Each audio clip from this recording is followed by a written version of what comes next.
To set your Samsung Galaxy S24 Ultra to automatically restart when needed, swipe down the top of the screen and then tap setting icon. Scroll down the screen to find device care. Tap device care. Scroll down the screen. Under performance section, tap auto optimization. Tap auto restart. And then tap the gray on offset next to restart when needed until the switch turns blue to turn it on.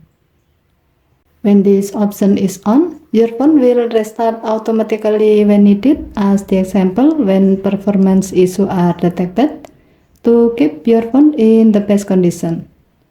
As a note, automatic restart will only happen when you are not using your phone.